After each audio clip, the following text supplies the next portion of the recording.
Olá pessoal, sejam muito bem-vindos ao GES Pública Cast.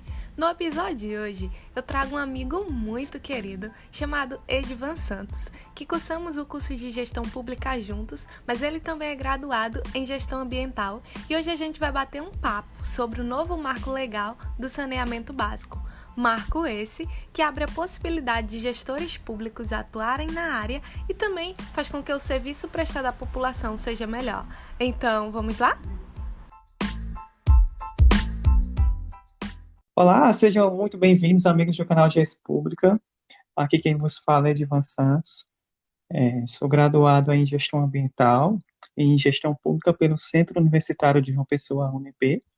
Estou aqui graças a um convite muito especial de uma grande amiga, na qual tenho uma admiração e um carinho enorme, e que vem aí brilhando aí nos caminhos da gestão pública, que é a minha queridíssima amiga Micaele Mello, na qual fizemos o curso de gestão pública, tá, pessoal? E hoje estamos aqui para abordar um tema que já foi pedido na nossa página do Instagram, que é a aprovação do novo Marco Legal do Saneamento Básico.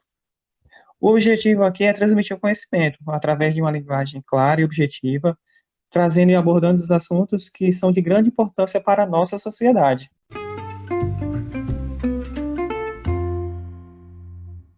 Edvan, quando a gente fala sobre saneamento básico, nós temos o projeto de lei número 4.162 de 2019, que foi aprovado pela Câmara dos Deputados em 19 de dezembro de 2019. E toda essa matéria do projeto de lei foi baseada na MP 868 de 2018, que acabou perdendo a validade, né? Por sua vez, o Senado aprovou, então, recentemente, em sessão deliberativa remota por causa do Covid-19, no dia 24 de junho de 2020, o que a gente chama de novo marco legal do saneamento básico, né? Que passou a ser chamada Lei número 14.026, de 15 de dezembro de 2020, que foi aprovada aí pelo presidente, porém com alguns vetos. Você poderia falar um pouquinho para nós sobre esse novo marco do saneamento básico?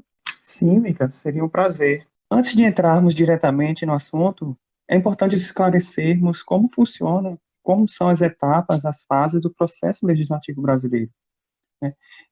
Então, essas etapas, essas fases, elas são divididas em 6: iniciativa, discussão, votação, sanção ou veto, promulgação e publicação.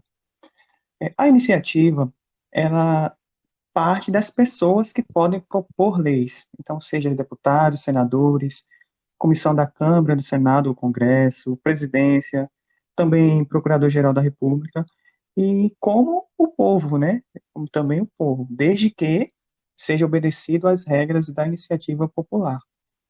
O segundo passo são as discussões, né? A discussão passa por 3 etapas. Primeiro, a Comissão de Constituição e Justiça, onde verifica-se a constitucionalidade da proposição. Segundo, vem as comissões temáticas, onde verifica a conveniência e a oportunidade da lei. E, por último, a discussão em plenário. Após essa etapa da discussão, vai para a etapa da votação. Então, quando chega nessa etapa, se o projeto de lei tiver a maioria aprovado pelos deputados e senadores, passa a sanção ou veto da presidência, né? Então, a presidência vai sancionar ou vetar a lei. O outro passo é a promulgação. O que é a promulgação? Ela atesta que a lei foi aprovada pelas etapas anteriores. Então, nesse ponto, o que era um projeto de lei passa a ser definitivamente executado como lei. E o último passo desse processo é a publicação, ou seja, tornar-se público isso no Diário Oficial da União. Então, nesse momento, a lei torna-se pública. E um detalhe é que nenhum cidadão pode se dizer que não sabe da lei a partir desse momento. Perfeito, Edvan. A gente falou no início sobre todas essas etapas que o novo marco legal do saneamento passou, não é? E, Edvan, o que foi que trouxe esse novo marco legal de saneamento? Certo. Vamos explicar a emenda, a Lei número 14.026, de 15 de julho de 2020. Então, ela atualiza o novo Marco Legal de Saneamento Básico, ela atribui à Agência Nacional de Águas e Saneamento Básico, que é a ANA, a competência para editar as normas de referência para a regulação dos serviços públicos de saneamento básico e altera a denominação e as atribuições do cargo de especialista em regulação de recursos hídricos e saneamento básico do quadro de pessoal da ANA. Também cria o Comitê Interministerial de Saneamento Básico e aprimora as condições estruturais do saneamento básico. Ela também estabelece prazos para a disposição final adequada dos rejeitos. Ela estende o âmbito da aplicação do Estatuto da Metrópole às microrregiões e também autoriza a União a participar de fundo com a finalidade exclusiva de financiar serviços técnicos especializados com o objetivo de apoiar a estruturação e o desenvolvimento de projetos de concessão e parcerias públicas privadas da União, dos estados, do Distrito Federal e dos municípios. Perfeito, Edvan. Interessante, né? Que ela traz muitas novidades que vêm só a beneficiar aí a sociedade com o saneamento básico completo, né?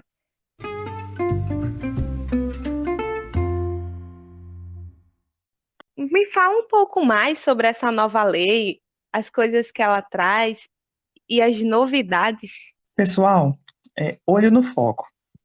A expectativa gerada pelo governo com a nova lei é uma injeção de aproximadamente 600 a 700 bilhões de reais na economia através de investimentos do setor público e privado.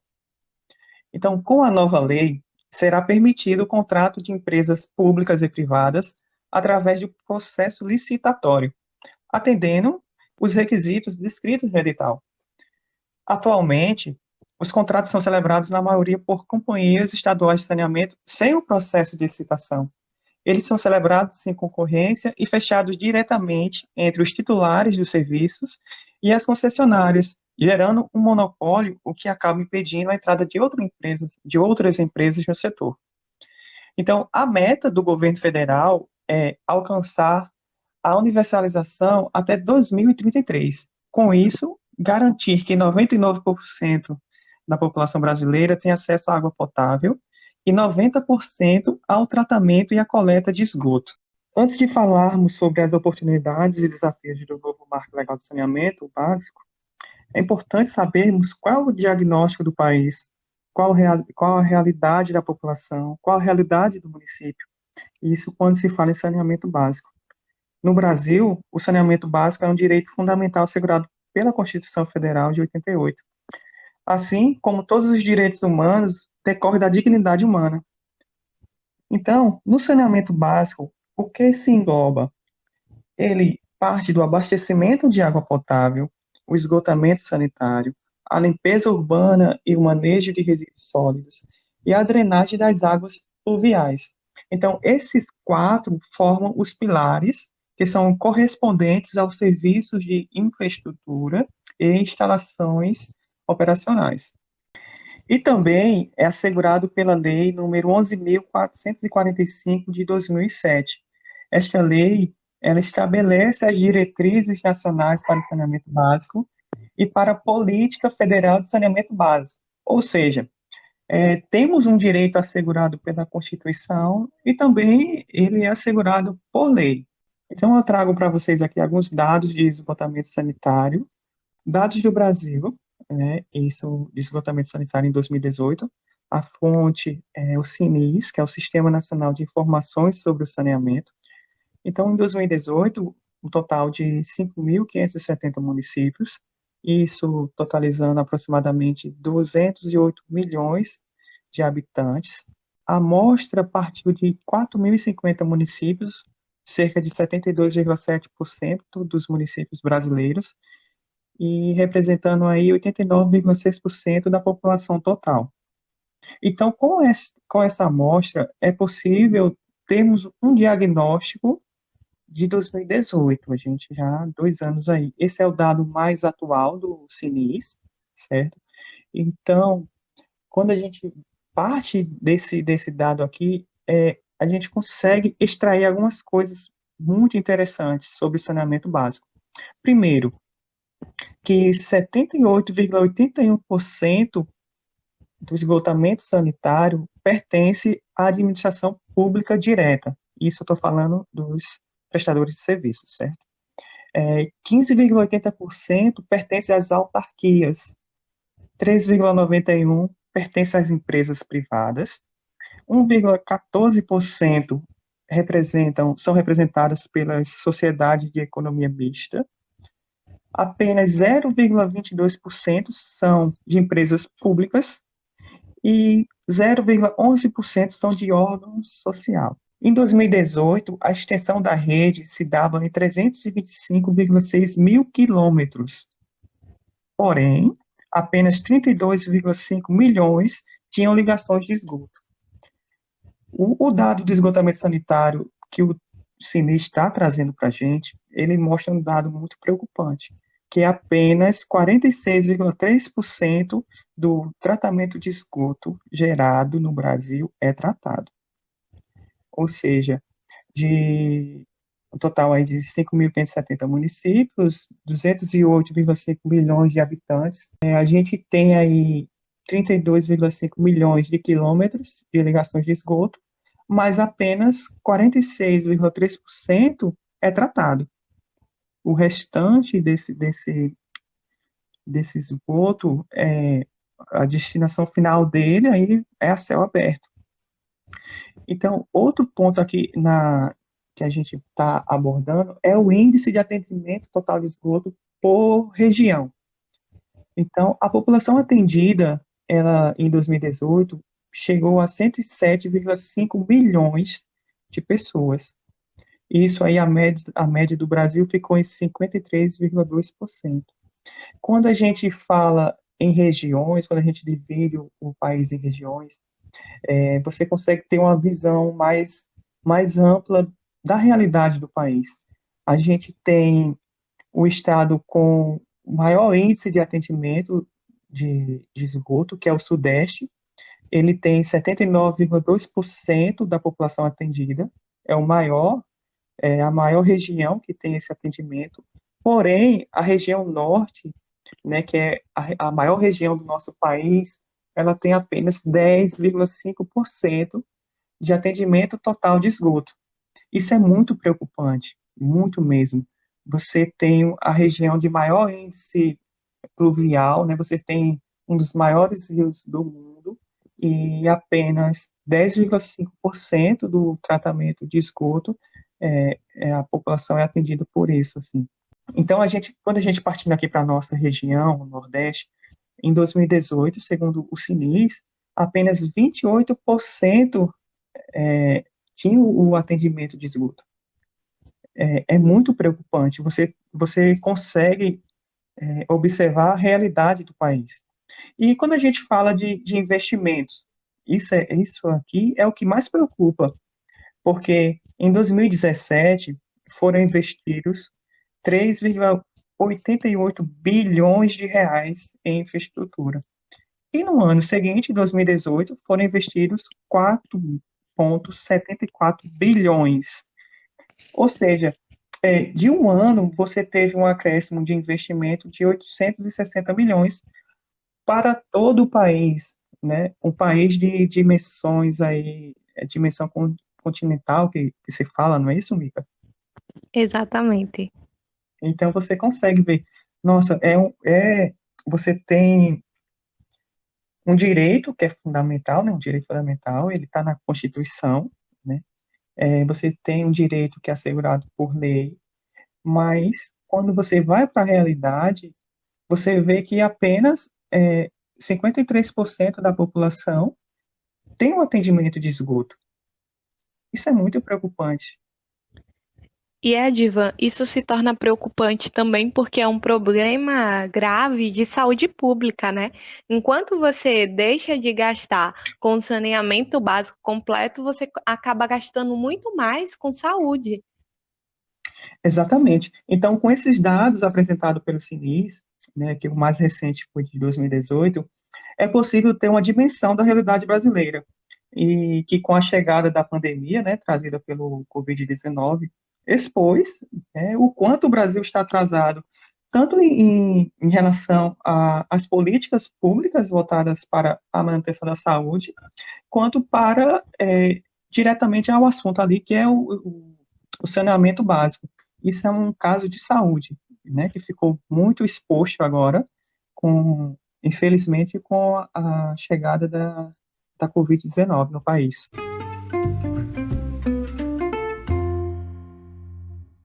Edvan, quais são as oportunidades e o desafio que o novo marco legal do saneamento básico traz? Com a aprovação da lei do novo Marco Legal do Saneamento, trouxe consigo alguns debates que eram travados pelo governo na Câmara de Deputados, no Senado, também por empresários e especialistas, sobre a possível privatização de estatais que dominam o mercado. Então, o que um desses debates é que empresas do ramo de saneamento que atendem grandes cidades e capitais, por exemplo, estariam mais próximas da privatização devido aos resultados apresentados e expostos, como a baixa qualidade na prestação de serviços prestados à população. Isso aí é um desafio. Então, qual é a justificativa desse ponto que eu acabei de abordar? Os problemas como a falta constante de abastecimento, a inexistência da coleta e o tratamento de esgoto, rompimento de tubulações, perda da eficácia na captação e distribuição de água potável, dentre outros aí que levam um custo muito alto aos cofres públicos. E uma das alternativas seria a privatização desses serviços. Eu não sei, Micael, se na sua região acontece esse problema ou se tem assim alguma coisa próximo a isso. Ou se acontece, né? Quem nunca viu um cano estourado na rua, quem nunca passou um dia inteiro sem água na torneira. Olha Pois que acho que isso aí todo mundo, né? Pois é, né? Então, assim, esse é um desafio, né, que com a aprovação da lei está aí para ser para achar uma solução para isso. Porém, o outro lado desse desafio, do lado de privatizar, é que levaria à exclusão da universalização do atendimento nas grandes comunidades e naqueles municípios que têm os baixos índices de arrecadação. Ou seja, essa parte da sociedade, teoricamente, seria excluída pelas empresas, pois não teriam a visibilidade e o retorno do alto investimento como em grandes centros urbanos, certo? É, também só fazer aqui uma ressalva que, infelizmente, na administração pública, os gestores não têm essa visão de investir em saneamento porque é uma obra invisível. Infelizmente é isso. Você está investindo dinheiro, mas não está uma coisa visível ali. Isso é uma triste realidade. Outro desafio é o possível aumento na cobrança pelo serviço prestado por empresas. No caso, se for privatizada, o Estado não tem assim, acesso diretamente a essa manutenção dessa taxa. E, Edvan, interessante que diante de tudo isso que você falou, se de um lado a gente tem a possibilidade de privatizar esse serviço e fazer com que haja uma melhor qualidade nesse serviço, de outro a gente tem uma cobrança, uma possível cobrança maior, né? Que pode fazer com que uma parte da população não consiga ser atendida por esse serviço. Exatamente. O Estado aí, no caso, não teria como, teoricamente, controlar o valor que é cobrado à população. E Edvan, como é que o município pode fazer para que conquiste aí o saneamento básico completo para os munícipes? O consórcio entre municípios com, é uma oportunidade, né, que o novo marco legal está trazendo, ou seja, aqueles municípios de pequeno porte, com poucos recursos e sem cobertura de saneamento, podem buscar o quê? Parcerias, isso através, né, de via consórcio com outros municípios. Então, o consórcio entre municípios é uma oportunidade que o novo marco legal do saneamento está trazendo, ou seja, os municípios de pequeno porte, com poucos recursos e sem a cobertura do saneamento, podem buscar parcerias via consórcio com outros municípios, não necessariamente vizinhos, para que possam captar investimentos para execução de obras, dos serviços e despesas provenientes. A nova lei determina que os estados, no intuito de atender aos pequenos municípios, componham em até 180 dias grupos ou blocos de municípios que poderão contratar os serviços de forma coletiva. Então, esses blocos deverão implementar planos municipais e regionais de saneamento básico e a União poderá oferecer apoio técnico e financeiro para a execução dessa tarefa. Isso é uma oportunidade. Outra oportunidade também é a parceria público-privada, e que a gente chama aí de PPP. O que é uma parceria público-privada, esclarecendo aqui para os nossos ouvintes? É um convênio entre entes público e privados, que é assegurado pela Lei número 11.079, de 2004, que no seu artigo 2º define parceria público-privada como um contrato administrativo de concessão que tem a modalidade patrocinada ou administrativa. E Edvan, como seria essa modalidade? Então, como está descrito no artigo 2º, né, que uma parceria pública e privada é um contrato administrativo de concessão, existem as duas modalidades. Então, a primeira modalidade é a patrocinada. É a concessão de serviços públicos ou de obras públicas, de que trata a Lei número 8.987, de 13 de fevereiro de 1995, quando envolver, adicionalmente, a tarifa cobrada dos usuários contra a prestação pecuniária do parceiro público ao parceiro privado. Ou seja, parte dos recursos vem do governo e a outra parte dos usuários. Um exemplo disso são os aeroportos. Quando você vai embarcar, você paga uma taxa ali, né? Então, uma taxa de embarque. Então, o governo, ele entra com uma parte dos recursos e o usuário, ele completa a outra parte. A segunda modalidade é a administrativa. Então, é um contrato de prestação de serviços, atentem-se a isso, de que a administração pública seja a usuária direta ou indireta. Então, o pagamento destinado aos prestadores de serviço vem diretamente dos cofres públicos. Um exemplo bem clássico dessa modalidade são as penitenciárias dos presídios, né? Ou seja, o governo ali, ele entra diretamente com todos os recursos. Então, assim, é até hilário, né? Porque um presidiário, ele não ia pagar uma taxa para poder estar preso. Isso aí é uma coisa muito, assim, interessante de a gente trazer aqui para a realidade. Então, caberá ao ente federativo a melhor opção da escolha de parceria, certo? Outro ponto que vale salientar nessa parceria público-privada é o valor do contrato. Ele não pode ser inferior a 10 milhões de reais.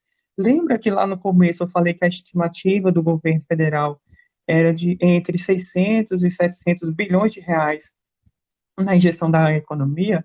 Então você já tira por aqui. Um contrato de parceria público-privada, ela não pode ser inferior a 10 milhões de reais. Outro desafio é o novo prazo para os lixões. Então, a problemática mundial que envolve os resíduos sólidos vem se estendendo no Brasil há décadas. Um exemplo é que em 2010 foi criada a Política Nacional de Resíduos Sólidos, que é a Lei 2.305, né, de 2010, que é a principal no combate à extinção dos lixões no país. Micaele, seu município, existe a coleta de resíduo? O município tem um aterro sanitário? Como é que funciona essa parte? No meu município, apesar da coleta, ainda reina os lixões, tá? O município aqui não fez com municípios próximos para que houvesse aterro sanitário. Então, continua com lixões. Certo. Então, agora, com a aprovação do novo Marco Legal de Saneamento Básico, novos prazos foram restabelecidos para que as cidades e os municípios que ainda não têm o Plano Municipal de Gestão Integrada dos Resíduos Sólidos possam apresentar seus projetos e definir como irão executá-los. Mas, só para sabermos um pouco mais dessa problemática, eu trago para vocês aqui a Política Nacional de Resíduos Sólidos, que é a Lei 12.305, de 2010, né? Para você ver a dificuldade do país, você tem uma lei que foi sancionada em 2010, certo?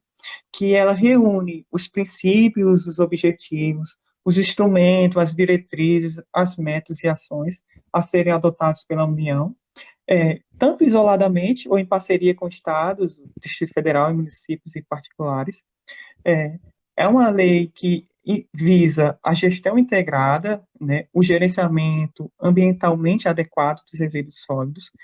Você tem uma lei que foi sancionada em 2010, ela previa que em 4 anos seria extinto os lixões, né? Porém, quando chega no seu prazo final, você vê que o país praticamente não saiu do lugar, né? Aí são vários fatores aí que a gente pode abordar, certo? Porque essa lei não não teve o seu sucesso, assim, não teve o sucesso esperado pelo governo. Então, quando chegou em 2014, que era o prazo, né, estendeu-se por mais de 2 anos, enfim, foi se estendendo e agora com o novo Marco Legal do Saneamento Básico, novos prazos, né, foram trazidos aí para que os municípios se enquadrem. Então, você vê que é uma problemática muito difícil de você resolver. E eu trago para vocês agora alguns dados que são do Ministério do Meio Ambiente e Energias Renováveis de 2015. Ou seja, a lei, ela diria que até em 2014, né, teoricamente, seria extinta. Então, em 2015, o Ministério do Meio Ambiente trouxe alguns dados. Então, assim, em 2015, 2.215 municípios, aproximadamente 40% da população, isso aí em torno de 129 milhões de habitantes, dispunham seus resíduos em aterros sanitários. Isso aí, 63% da população brasileira. E 3.350 municípios, isso aí um total de 74,7 milhões de habitantes, elas dispunham seus resíduos em lixão e aterro controlado. Ou seja, você tem uma lei que te dava aí 4 anos para que fosse extinto o lançamento de resíduos a céu aberto, mas que no ano sequente, 2015, 74,7 milhões de habitantes, ou seja, 37% da população, ainda dispõe os seus resíduos em lixão, em aterros controlados. Então você vê, por que essa lei não deu certo? Qual seria a explicação mais cabível para que a lei não vingasse? Edvan, eu acredito que aí reina aquele problema de que planejamento perfeito, execução cheia de problemas, né? 60% dos municípios, um ano após aonde a legislação determinava acabar com os lixões, um ano após isso, 60% dos municípios ainda não tinham feito isso. Exatamente. Aí você me pergunta, por quê? São vários fatores, assim, um deles é que os municípios não teriam condições, tanto financeira, para poder fazer o seu aterro sanitário, como também parte aí de mão de obra, né, de pessoas qualificadas e também de gestores que, como eu falei anteriormente, né, que tenham essa visão, né, de investimentos nessa área, porque, infelizmente, são obras que a população não vê, não está exposto, assim, diferente de outras, como, um exemplo, você pega o, o, o seu gestor ali, vai fazer uma pista no seu município, vai fazer uma estrada, então, uma praça, são obras visíveis, então, assim, quando se trata de aterro sanitário, de saneamento, são obras que não são visíveis. Então, isso também é um ponto a ser levantado nesse quesito. Então, algumas alterações, né, foram feitas, inclusive nessa lei que a gente acabou de abordar. Então, lá no artigo 54, ele diz que a disposição final ambientalmente adequada dos rejeitos deverá ser implantada até 31 de dezembro de 2020, exceto para os municípios que até essa data tenham elaborado o Plano Intermunicipal de Resíduos Sólidos ou Plano Municipal de Gestão Integrada dos Resíduos Sólidos, e que disponham de mecanismos de cobrança que garantam sua sustentabilidade econômica e financeira, nos termos do artigo 29 da Lei número 11.445, que é de 5 de janeiro de 2007, para os quais ficam definidos os seguintes prazos. Ou seja, é, esse novo marco legal de saneamento básico, ele alterou aquela lei de 2010, certo? Então, ela trouxe novos prazos, né, que até o final do ano, certo? Que até 31 de dezembro de 2020, esses municípios que não têm os seus planos possam aí apresentá-los, né, com, com as suas com as suas datas, enfim. Então, com as alterações na Lei 12.305, ficaram definidos os seguintes prazos. Primeiro, até 2 de agosto de 2021, fica definido para as capitais, estados e municípios integrantes de região metropolitana ou de região integrada de desenvolvimento de capitais. O segundo prazo, até 2 de agosto de 2022, são para os municípios com população superior a 100 mil habitantes, segundo o censo do IBGE do ano de 2010, bem como para os municípios cuja mancha urbana da sede municipal esteja situada a menos de 20 quilômetros da fronteira com países limítrofes. O terceiro prazo, ele vai até 2 de agosto de 2023, e são para aqueles municípios com população entre 50 mil e 100 mil habitantes, segundo o censo do IBGE do ano de 2010.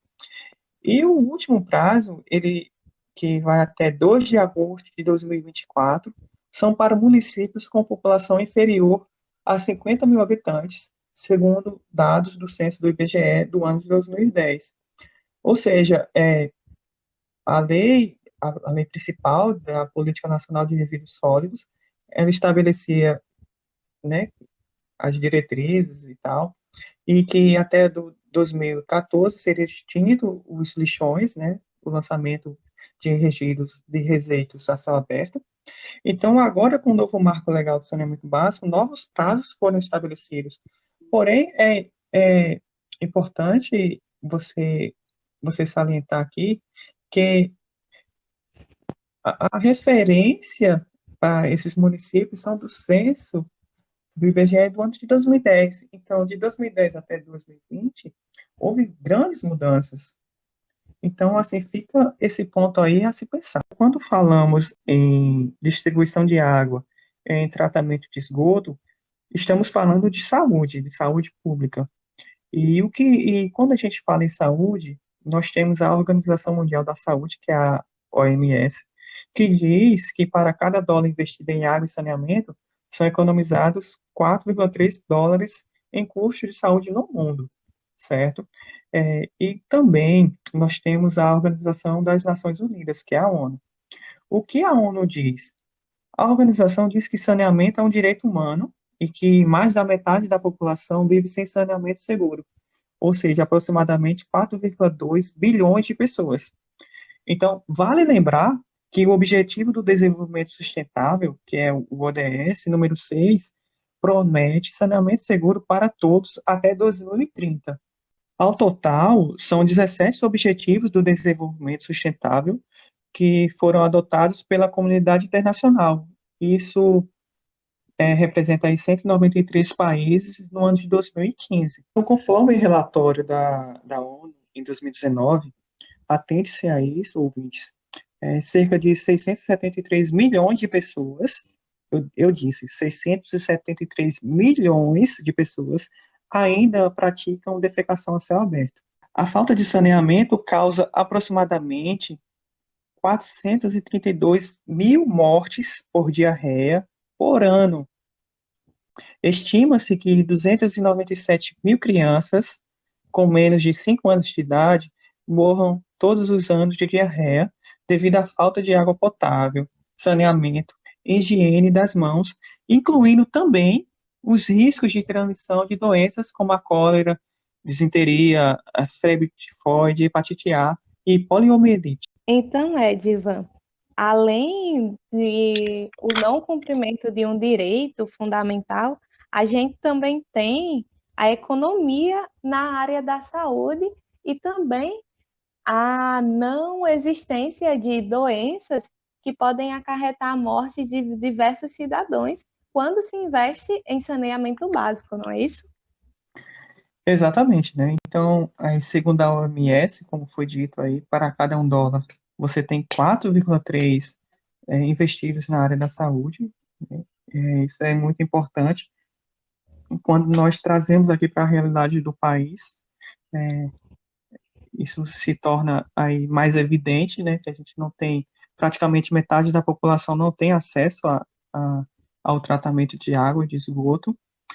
E outro ponto também, né, que vale a gente ressalvar aqui, que o relatório da ONU, né, isso no ano de 2019, isso ano passado, que cerca de 673 milhões de pessoas ainda praticam defecação a céu aberto.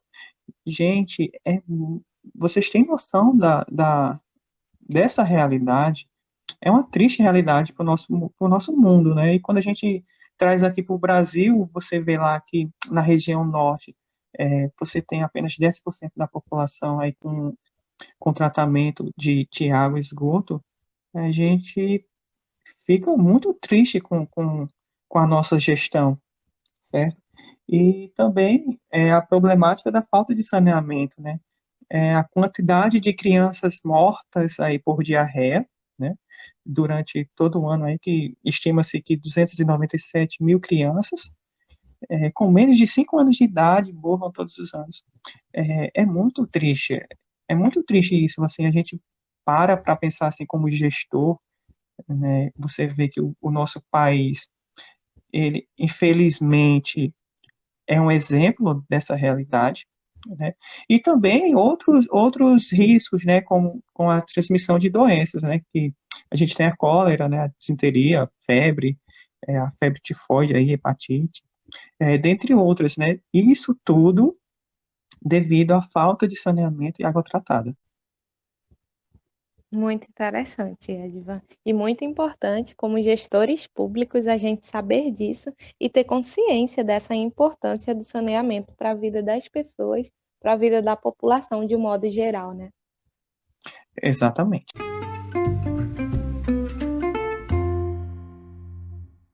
Edvan, eu quero agradecer demais a sua disponibilidade em atender o nosso convite. Muito obrigada por sua participação. Foi excelente ter você aqui e fica à vontade para fazer suas considerações finais e também falar para o pessoal onde é que eles conseguem te encontrar. Micaela, eu que agradeço o convite, é um prazer enorme estar participando aqui do GES Pública. Eu espero que nossos ouvintes aí possam entender a mensagem, possam diagnosticar, através do que foi falado aqui, a realidade da sua região, do seu município, estado, que possam aí tirar suas conclusões a respeito da gestão pública, dos desafios que estão por vir pós-pandemia, e que possamos estar mais engajados, tanto na questão da gestão pública, como também nas escolhas que fazemos para os nossos municípios, que possamos estar mais atentos aí às leis e que possamos, enfim, né, ter um futuro mais digno para a nossa sociedade. E para me encontrar é muito fácil, é só ir lá no canal do Instagram, _Edvans, né, com S no final. Lá você pode tirar sua dúvida, mandar sua mensagem e fiquem ligadinhos que logo mais traremos novidades e estou à disposição no que precisar, Micaela. Muito obrigada. Por nada, até mais.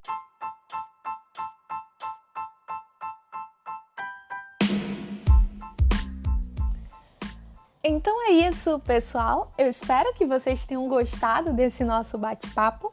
A gente se vê novamente, muito em breve. Compartilhe esse podcast com seu amigo, nos acompanhe nas redes sociais. E se você está ouvindo esse podcast no YouTube, não esquece de deixar o seu like. Um forte abraço e até lá!